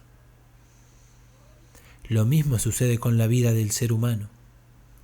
El que quiera tener una vida segura y dichosa, una vida libre de las miserias y fracasos de que tantos son víctimas, debe llevar la práctica de los principios morales a cada detalle de su vida, a cada deber momentáneo y transacción trivial. En cada pequeña cosa debe ser minucioso y honesto, sin descuidar nada. Descuidar o aplicar mal cualquier pequeño detalle, ya sea un hombre de negocios, un agricultor, un profesional o un artesano, es lo mismo que descuidar una piedra o un ladrillo en un edificio, y será una fuente de debilidad y futuros problemas. La mayoría de los que fracasan y sufren lo hacen por descuidar detalles aparentemente insignificantes. Es un error común suponer que las cosas pequeñas pueden pasarse por alto y que las cosas más grandes son más importantes y deben recibir toda la atención. Pero una mirada superficial al universo, así como un poco de reflexión seria sobre la vida, enseñarán la lección de que nada grande puede existir que no esté hecho de pequeños detalles y en cuya composición cada detalle sea perfecto. El que adopta los 4 principios éticos como ley y base de su vida, el que levanta el edificio de su carácter sobre ellos, el que en sus pensamientos, palabras y acciones no se aparta de ellos, el que cada deber y cada transacción pasajera se realiza en estricta conformidad con sus exigencias, tal ser humano, estableciendo los cimientos ocultos de la integridad del corazón con seguridad y firmeza, no puede dejar de levantar una estructura que le traerá honor. Y está construyendo un templo en el que puede descansar en paz y bienaventuranza, incluso el templo fuerte y hermoso de su vida. 7. El cultivo de la concentración. La concentración, o llevar la mente a un centro y mantenerla allí, es vitalmente necesario para la realización de cualquier tarea. Es el padre de la minuciosidad y la madre de la excelencia. Como facultad, no es un fin en sí misma, sino una ayuda para todas las facultades, para todo trabajo. No es un fin en sí misma, pero es una fuerza que sirve a todos los fines. Como el vapor en la mecánica, es una fuerza dinámica en la maquinaria de la mente y en las funciones de la vida. La facultad es una posesión común, aunque en su perfección es rara, al igual que la voluntad y la razón son posesiones comunes, aunque una voluntad perfectamente equilibrada y una razón completa son posesiones raras. Y el misterio que algunos escritores místicos modernos han arrojado a su alrededor es totalmente superfluo. Todo ser humano de éxito, cualquiera que sea la dirección de su éxito, practica la concentración, aunque no sepa nada de ella como materia de estudio. Cada vez que uno se absorbe en un libro o en una tarea, o se extasía en la devoción o es asiduo en el deber, la concentración, en mayor o menor grado, entra en juego. Muchos libros que pretenden dar instrucciones sobre la concentración hacen de su práctica y adquisición un fin en sí mismo. No hay camino más seguro ni más rápido para su destrucción. Fijar los ojos en la punta de la nariz o en el picaporte de una puerta, en un cuadro, en un símbolo místico o en el retrato de un santo, o centrar la mente en el ombligo, en la glándula pineal o en algún punto imaginario del espacio. He visto todos estos métodos seriamente aconsejados en obras sobre este tema. Hacer todo esto, digo, con el objeto de adquirir concentración, es como tratar de nutrir el cuerpo meramente moviendo la mandíbula como en el acto de comer, sin tomar alimento. Tales métodos impiden el fin que persiguen. Conducen hacia la dispersión y no hacia la concentración, hacia la debilidad y la imbecilidad y no hacia el poder y la inteligencia. He conocido a quienes han malgastado, mediante estas prácticas, la medida de concentración que poseían al principio y se han convertido en presa de una mente débil y errante. La concentración es una ayuda para hacer algo, no es hacer algo en sí misma. Una escalera no tiene valor en sí misma, sino solo en la medida en que nos permite alcanzar algo que no podríamos alcanzar de otro modo. Del mismo modo, la concentración es lo que permite a la mente realizar con facilidad lo que de otro modo sería imposible lograr, pero por sí misma es algo muerto y no una realización viva.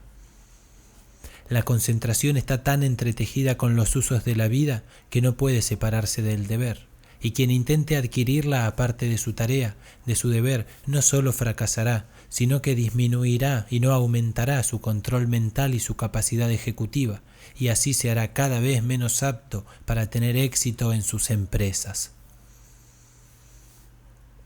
En la tarea del momento están todos los medios para cultivar la concentración, ya sea la adquisición del conocimiento divino o el barrido de un suelo, sin recurrir a métodos que no tienen relación práctica con la vida. Porque, ¿qué es la concentración sino llevar una mente bien controlada a la realización de lo que debe hacerse? El que hace su trabajo sin rumbo, de manera apresurada o irreflexiva, y recurre a sus métodos de concentración artificiales, a su picaporte, su cuadro o su extremidad nasal, con el fin de obtener lo que imagina que es una especie de poder místico, pero que es una cualidad muy ordinaria y práctica, aunque puede derivar hacia la locura, y conocí a un hombre que se volvió loco por estas prácticas, no aumentará la firmeza de su mente. El gran enemigo de la concentración, y por lo tanto de toda habilidad y poder, es un valor vacilante, errante e indisciplinado en sí mismo, pero solo en la medida en que nos permite alcanzar algo que no podríamos alcanzar de otro modo. Del mismo modo, la concentración es lo que permite a la mente realizar con facilidad lo que de otro modo sería imposible lograr. Pero por sí misma es algo muerto y no un logro vivo. La concentración está tan entretejida con los usos de la vida que no puede separarse del deber, y quien intente adquirirla aparte de su tarea, de su deber, no solo fracasará, sino que disminuirá y no aumentará su control mental y su capacidad ejecutiva, y así se hará cada vez menos apto para tener éxito en sus empresas. Un ejército disperso e indisciplinado sería inútil. Para que sea eficaz en la acción y rápido en la victoria, debe estar sólidamente concentrado y magistralmente dirigido. Los pensamientos dispersos y difusos son débiles e inútiles. Los pensamientos reunidos, ordenados y dirigidos sobre un punto determinado son invencibles. La confusión, la duda, la dificultad ceden ante su enfoque magistral. El pensamiento concentrado entra en gran parte en todos los éxitos e informa todas las victorias. No hay más secreto en su adquisición que en cualquier otra adquisición, ya que se rige por el principio subyacente de todo desarrollo, es decir, la práctica. Para ser capaz de hacer algo, hay que empezar a hacerlo y seguir haciéndolo hasta dominarlo. Este principio prevalece universalmente en todas las artes, ciencias, oficios, en todo aprendizaje, conducta, religión. Para ser capaz de pintar, uno debe pintar. Para saber cómo usar una herramienta hábilmente, debe usar la herramienta. Para volverse erudito, debe aprender. Para volverse sabio, debe hacer cosas sabias. Y para concentrar exitosamente su mente, debe concentrarla. Pero el hacer no lo es todo. Debe hacerse con energía e inteligencia. El comienzo de la concentración, entonces, es ir a tu tarea diaria y poner tu mente en ella, concentrando toda tu inteligencia y energía mental en lo que tienes que hacer. Y cada vez que los pensamientos se encuentren vagando sin rumbo, deben ser traídos de vuelta a la cosa en cuestión. Por lo tanto, el centro sobre el cual debes concentrar tu mente es no tu glándula pineal o una pintura en el espacio, sino el trabajo que estás haciendo todos los días. Y tu objetivo, al concentrarte de esta manera, es ser capaz de hacer tu trabajo con suave rapidez y consumada habilidad. Porque hasta que no puedas hacer así tu trabajo, no habrás ganado ningún grado de control sobre la mente, no habrás adquirido el poder de la concentración. Esta poderosa concentración del pensamiento, de la energía y de la voluntad en la realización de las cosas es difícil al principio, como es difícil todo lo que vale la pena adquirir, pero los esfuerzos diarios, realizados enérgicamente y seguidos pacientemente, conducirán pronto a tal grado de dominio de sí mismo que nos permitirá poner una mente fuerte y penetrante al servicio de cualquier trabajo emprendido. Una mente que comprenderá rápidamente todos los detalles del trabajo y dispondrá de ellos con exactitud y prontitud. De este modo, a medida que aumenta su capacidad de concentración, incrementará su utilidad en el esquema de las cosas y aumentará su valor para el mundo, invitando así a oportunidades más nobles y abriendo la puerta a deberes más elevados. También experimentará la alegría de una vida más amplia y plena. En el proceso de concentración existen las 4 etapas siguientes. 1. Atención. 2. Contemplación. 3. Abstracción. 4. Actividad en reposo. Al principio, los pensamientos se detienen y la mente se fija en el objeto de la concentración, que es la tarea en cuestión, esto es atención. A continuación, la mente se despierta en un pensamiento vigoroso sobre la forma de proceder con la tarea, esto es la contemplación. La contemplación prolongada conduce a una condición de la mente en la que las puertas de los sentidos están todas cerradas contra la entrada de distracciones externas. Los pensamientos están envueltos en y única e intensamente centrados en el trabajo en cuestión, esto es abstracción. La mente, así centrada en la cogitación profunda, alcanza un estado en el que el máximo de trabajo se lleva a cabo con el mínimo de fricción. Esto es la actividad en reposo. La atención es la primera etapa en todo trabajo exitoso. Los que carecen de ella fracasan en todo. Tales son los perezosos, los irreflexivos, los procrastinadores, los indiferentes y los incompetentes. Cuando la atención es seguida por un despertar de la mente al pensamiento serio, entonces se alcanza la segunda etapa. Para asegurar el éxito en todas las empresas mundanas ordinarias, no es necesario ir más allá de estas dos etapas. Las alcanza en mayor o menor grado todo ese gran ejército de trabajadores hábiles y competentes que lleva a cabo el trabajo del mundo en sus múltiples departamentos, y solo un número comparativamente pequeño alcanza la tercera etapa de abstracción, porque cuando se alcanza la abstracción hemos entrado en la esfera del genio. En las dos primeras etapas el trabajo y la mente están separados, y el trabajo se realiza más o menos laboriosamente y con un cierto grado de fricción. Pero en la tercera etapa se produce un matrimonio del trabajo con la mente, hay una fusión, una unión, y los dos se convierten en uno. Entonces hay una eficiencia superior con menos trabajo y menos fricción. En la perfección de las dos primeras etapas, la mente está objetivamente comprometida y es fácilmente sacada de su centro por las vistas y sonidos externos. Pero cuando la mente ha alcanzado la perfección en la abstracción, se logra el método subjetivo de trabajo, a diferencia del objetivo. El pensador es entonces ajeno al mundo exterior, pero está vivamente vivo en sus operaciones mentales. En efecto, esta abstracción es una especie de sueño de vigilia, pero su semejanza con un sueño termina con el estado subjetivo. No existe en las operaciones mentales de ese modo, en el cual, en lugar de la confusión del sueño, hay un orden perfecto, una penetrante visión y una amplia gama de comprensión. Quien quiera que alcance la perfección en la abstracción, manifestará genialidad en la obra particular en la que se centre su mente. Los inventores, artistas, poetas, científicos, filósofos y todos los seres humanos de genio son seres humanos de abstracción. Realizan subjetivamente y con facilidad lo que los trabajadores objetivos, seres humanos que aún no han superado la segunda etapa de concentración, no pueden realizar con el trabajo más extenuante. Cuando se alcanza el cuarto estadio, el de la actividad en reposo, se adquiere la concentración en su perfección.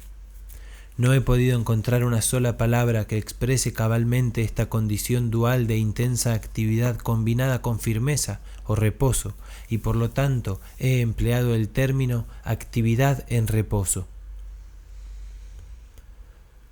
El término parece contradictorio, pero la simple ilustración de una peonza servirá para explicar la paradoja.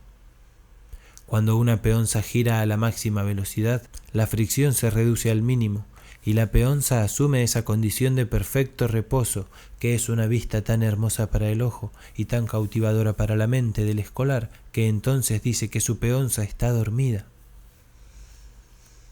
La peonza está aparentemente inmóvil, pero es el reposo no de la inercia, sino de una actividad intensa y perfectamente equilibrada.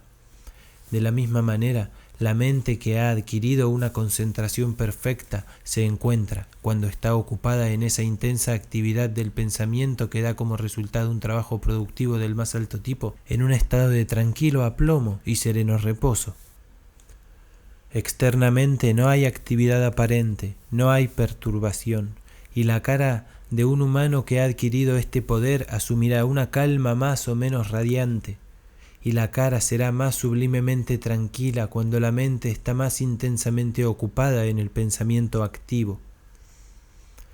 Cada etapa de la concentración tiene su poder particular. Así, la primera etapa, cuando se perfecciona, conduce a la utilidad. La segunda conduce a la destreza, la habilidad, el talento. La tercera conduce a la originalidad y el genio, mientras que la cuarta conduce a la maestría y el poder, y hace líderes y maestros de los humanos. En el desarrollo de la concentración, también como en todos los objetos de crecimiento, las etapas siguientes encarnan las precedentes en su totalidad. Así, en la contemplación, la atención está contenida. En la abstracción, tanto la atención como la contemplación están encarnadas. Y quien ha alcanzado la última etapa pone en juego en el acto de la contemplación las 4 etapas. El que se ha perfeccionado en la concentración es capaz en cualquier momento de llevar sus pensamientos a un punto sobre cualquier asunto y buscar en él con la fuerte luz de una comprensión activa. Puede tanto tomar una cosa como dejarla con igual deliberación. Ha aprendido a utilizar sus facultades de pensamiento con fines fijos y a guiarlas hacia fines definidos. Es un hacedor inteligente de cosas, y no un débil vagabundo entre pensamientos caóticos. La decisión, la energía, el estado de alerta, así como la deliberación, el juicio y la gravedad, acompañan al hábito de la concentración, y ese vigoroso entrenamiento mental que implica su cultivo conduce, a través de una utilidad y un éxito cada vez mayores en las ocupaciones mundanas, hacia esa forma superior de concentración llamada meditación, en la que la mente se ilumina divinamente y adquiere el conocimiento celestial. 8.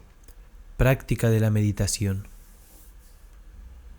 Cuando la aspiración se une a la concentración, el resultado es la meditación.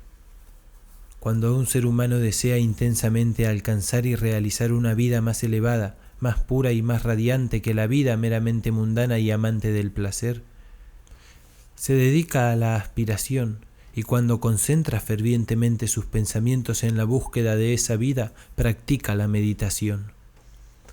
Sin aspiración intensa no puede haber meditación. El letargo y la indiferencia son fatales para su práctica. Cuanto más intensa sea la naturaleza de un humano, más fácilmente encontrará la meditación y con más éxito la practicará. Una naturaleza ardiente escalará más rápidamente las alturas de la verdad en la meditación, cuando sus aspiraciones se hayan despertado lo suficiente. La concentración es necesaria para el éxito mundano. La meditación es necesaria para el éxito espiritual. La habilidad y el conocimiento mundanos se adquieren mediante la concentración. La habilidad y el conocimiento espirituales se adquieren mediante la meditación. Por la concentración, un individuo puede escalar las más altas alturas del genio, pero no puede escalar las alturas celestiales de la verdad. Para lograr esto último, debe meditar. Mediante la concentración, un individuo puede adquirir la maravillosa comprensión y el vasto poder de un César. Mediante la meditación puede alcanzar la sabiduría divina y la paz perfecta de un Buda. La perfección de la concentración es el poder. La perfección de la meditación es la sabiduría. Por la concentración, los seres humanos adquieren habilidad en la realización de las cosas de la vida, en la ciencia, el arte, el comercio, etc. Pero por la meditación adquieren habilidad en la vida misma, en la vida correcta, la iluminación, la sabiduría, etc. Los santos, los sabios, los salvadores, los seres humanos sabios y los maestros divinos son los productos acabados de la meditación sagrada. Las 4 etapas de la concentración se ponen en juego en la meditación. La diferencia entre los dos poderes es de dirección y no de naturaleza. La meditación es, por tanto, concentración espiritual, la focalización de la mente en su búsqueda del conocimiento divino, la vida divina, la intensa permanencia en el pensamiento de la verdad. Así, un ser humano aspira a conocer y realizar por encima de todas las cosas la verdad. Entonces presta atención a la conducta, a la vida, a la autopurificación. Prestando atención a estas cosas, pasa a la contemplación seria de los hechos, los problemas y el misterio de la vida. Contemplando así llega a amar la verdad tan plena e intensamente como para quedar totalmente absorto en ella. La mente se aleja de sus divagaciones en una multitud de deseos y, resolviendo uno por uno los problemas de la vida, realiza esa profunda unión con la verdad, que es el estado de abstracción. Y así, absorto en la verdad, existe ese equilibrio y aplomo de carácter, esa acción divina en reposo, que es la calma y la paz permanentes de una mente emancipada e iluminada. La meditación es más difícil de practicar que la concentración, porque implica una autodisciplina mucho más severa que la que se obtiene en la concentración. Un ser humano puede practicar la concentración sin purificar su corazón y su vida, mientras que el proceso de purificación es inseparable de la meditación. El objeto de la meditación es la iluminación divina, el logro de la verdad, y por lo tanto está entrelazada con la pureza práctica y la rectitud. Así, aunque al principio el tiempo dedicado a la meditación real es breve, quizás solo media hora por la mañana temprano, el conocimiento adquirido en esa media hora de vívida aspiración y pensamiento concentrado se plasma en la práctica durante todo el día. En la meditación, por lo tanto, está involucrada toda la vida de un ser humano, y a medida que avanza en su práctica, se vuelve más y más apto para llevar a cabo los deberes de la vida en las circunstancias en que se encuentre, porque se vuelve más fuerte, más santo, más tranquilo y más sabio. El principio de la meditación es doble, a saber, primero, purificación del corazón por el pensamiento repetitivo en cosas puras. Segundo, alcanzar el conocimiento divino, encarnando esa pureza en la vida práctica. El ser humano es un ser de pensamiento, y su vida y carácter están determinados por los pensamientos con los que habitualmente habita. Por la práctica, la asociación y el hábito, los pensamientos tienden a repetirse con mayor y mayor facilidad y frecuencia, y así fijan el carácter en una dirección dada, produciendo esa acción automática que se llama hábito. Al meditar diariamente sobre pensamientos puros, el individuo de meditación forma el hábito de pensamiento puro e iluminado que conduce a acciones puras e iluminadas y a deberes bien cumplidos. Por la repetición incesante de pensamientos puros, al final se convierte en uno con esos pensamientos y es un ser purificado, manifestando su logro en acciones puras, en una vida serena y sabia. La mayoría de los seres humanos viven en una serie de deseos, pasiones, emociones y especulaciones conflictivas, y hay inquietud, incertidumbre y tristeza. Pero cuando un ser humano comienza a entrenar su mente en la meditación, gradualmente obtiene el control sobre este conflicto interno, al enfocar sus pensamientos en un principio central. De este modo se rompen los viejos hábitos de pensamiento y acción impuros y erróneos, y se forman los nuevos hábitos de pensamiento y acción puros e iluminados. El ser humano se reconcilia cada vez más con la verdad, y se produce una armonía y un discernimiento crecientes, una perfección y una paz cada vez mayores. Una poderosa y elevada aspiración hacia la verdad va siempre acompañada de un agudo sentido del dolor, la brevedad y el misterio de la vida. Y hasta que no se alcanza esta condición mental, la meditación es imposible. La mera meditación o pasar el tiempo soñando ociosamente hábitos a los que se aplica frecuentemente la palabra meditación están muy lejos de la meditación en el elevado sentido espiritual que atribuimos a esa condición. Es fácil confundir el ensueño con la meditación. Este es un error fatal que debe ser evitado por quien se esfuerza en meditar. Los dos no deben confundirse. El ensueño es una ensoñación en el que el ser humano cae. La meditación es un pensamiento fuerte y resuelto en el que el ser humano se eleva. El ensueño es fácil y placentero. La meditación es al principio difícil y fastidiosa. El ensueño prospera en la indolencia y el lujo. La meditación surge del esfuerzo y la disciplina. El ensueño es primero seductor, luego sensual. La meditación es primero prohibitiva, luego provechosa y después pacífica. El ensueño es peligroso, socava el autocontrol. La meditación es protectora, establece el autocontrol. Hay ciertos signos por los que uno puede saber si está ensoñando o meditando. Los indicios del ensueño son Primero, deseo de evitar el esfuerzo. Segundo, deseo de experimentar los placeres del ensueño. Tercero, un creciente disgusto por los propios deberes mundanos. Cuarto, un deseo de eludir las propias responsabilidades mundanas. Quinto, miedo a las consecuencias. Sexto, deseo de conseguir dinero con el menor esfuerzo posible. Séptimo, falta de autocontrol. Los indicios de la meditación, en cambio, son: primero, aumento de la energía, tanto física como mental. Segundo, esfuerzo denodado en pos de la sabiduría. Tercero, una disminución de la irritabilidad en el cumplimiento del deber. Cuarto, una determinación fija de cumplir fielmente todas las responsabilidades mundanas. Quinto, liberación del miedo. Sexto, indiferencia hacia las riquezas. Séptimo, posesión de autocontrol. Hay ciertos tiempos, lugares y condiciones en y bajo los cuales es imposible meditar, otros en los que es difícil meditar, y otros en los que la meditación se hace más accesible. Y estos, que deben conocerse y observarse cuidadosamente, son los siguientes: tiempos, lugares y condiciones en que la meditación es imposible. Primero, durante o inmediatamente después de las comidas. Segundo, en lugares de recreo. Tercero, en lugares concurridos. Cuarto, al caminar rápidamente. Quinto, mientras está tumbado en la cama por la mañana. Sexto, mientras fuma.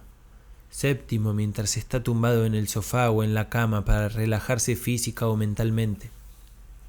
En cambio, momentos, lugares y condiciones en los que la meditación es difícil son, por ejemplo, por la noche, o en una habitación lujosamente amueblada, o sentado en un asiento blando y mullido, con ropa alegre, o en compañía, cuando el cuerpo está cansado, o si el cuerpo recibe demasiada comida.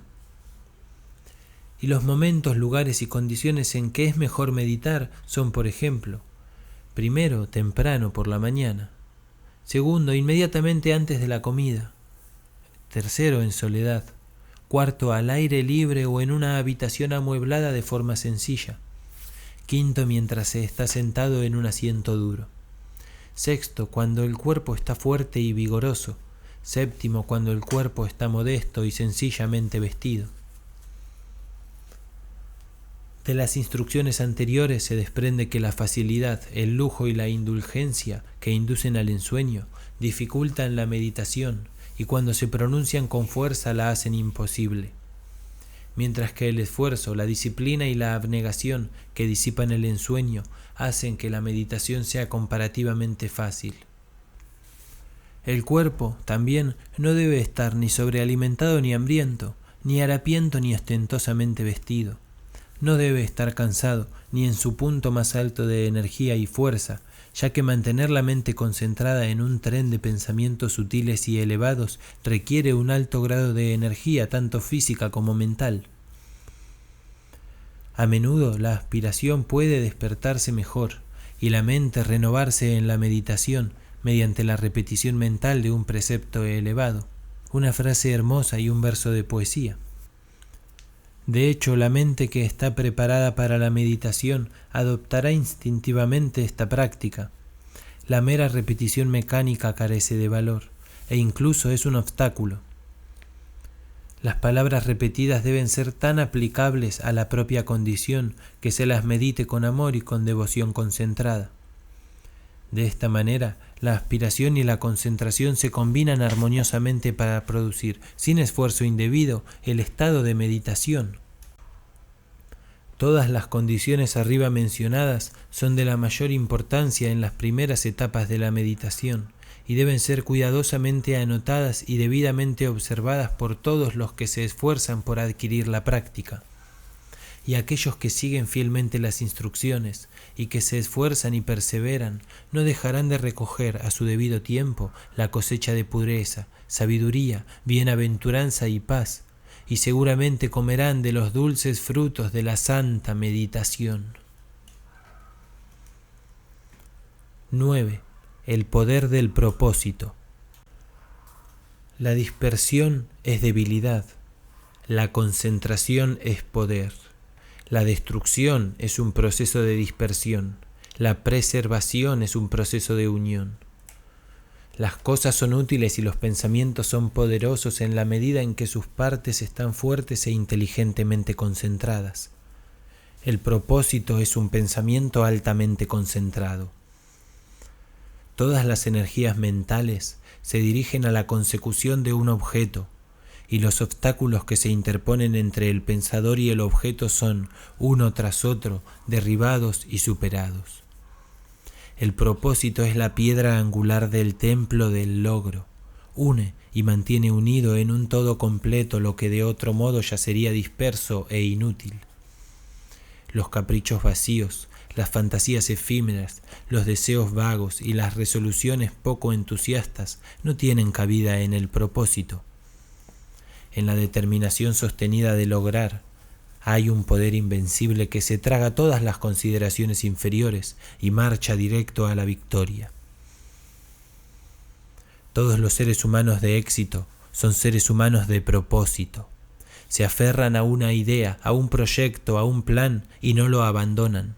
Lo acarician, lo meditan, lo cuidan y lo desarrollan. Y cuando se ven asaltados por las dificultades, se niegan a rendirse. De hecho, la intensidad del propósito aumenta con la creciente magnitud de los obstáculos encontrados.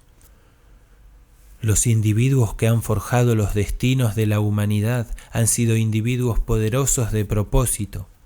Como el romano que traza su camino, han seguido una senda bien definida y se han negado a desviarse incluso cuando la tortura y la muerte se enfrentaban a ellos. Los grandes líderes de la raza son los creadores de caminos mentales, y la humanidad sigue los senderos intelectuales y espirituales que ellos han labrado y batido. Grande es el poder del propósito. Para saber cuán grande, que un ser humano lo estudie en las vidas de aquellos cuya influencia ha moldeado los fines de las naciones y dirigido los destinos del mundo. En un Alejandro, en un César o en un Napoleón vemos el poder del propósito cuando se dirige por canales mundanos y personales. En un Confucio, un Buda o un Cristo percibimos su poder más vasto cuando su curso sigue caminos celestiales e impersonales. El propósito va con la inteligencia. Hay propósitos menores y mayores según los grados de inteligencia. Una gran mente siempre tendrá un gran propósito. Una inteligencia débil carecerá de propósito. Una mente a la deriva argumenta una medida de subdesarrollo.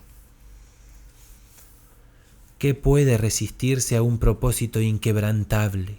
¿Qué puede oponerse a él o desviarlo? La materia inerte cede ante una fuerza viva, y las circunstancias sucumben ante el poder del propósito. En verdad, el ser humano de propósito ilícito, al lograr sus fines, se destruirá a sí mismo, pero el ser humano de propósito bueno y lícito no puede fracasar. Solo necesita renovar diariamente el fuego y la energía de su resolución fija para consumar su objeto.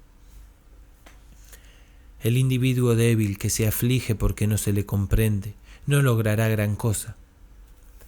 El ser humano vanidoso que se aparta de su resolución para agradar a los demás y obtener su aprobación, no logrará gran cosa.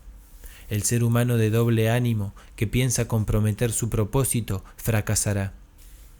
El ser humano de propósito fijo que, aunque lluevan sobre él malentendidos y acusaciones soeces o halagos y promesas justas, no cede ni una fracción de su resolución. Es el ser humano de la excelencia y el logro, del éxito, la grandeza, el poder. Los obstáculos estimulan al ser humano de propósito. Las dificultades lo animan a un esfuerzo renovado. Los errores, las pérdidas, los dolores no lo subyugan, y los fracasos son peldaños en la escalera del éxito, porque él siempre es consciente de la certeza del logro final. Todas las cosas ceden al fin a la energía silenciosa, irresistible y conquistadora del propósito. De la noche que me cubre, negra como la fosa de polo a polo, Agradezco a los dioses que sean por mi alma inconquistable. En la caída de las circunstancias no he lloriqueado ni gritado. Bajo los golpes del azar mi cabeza está ensangrentada pero intacta. No importa cuán estrecha sea la puerta, lo cargado de castigo que esté el pergamino. Soy el dueño de mi destino, soy el capitán de mi alma.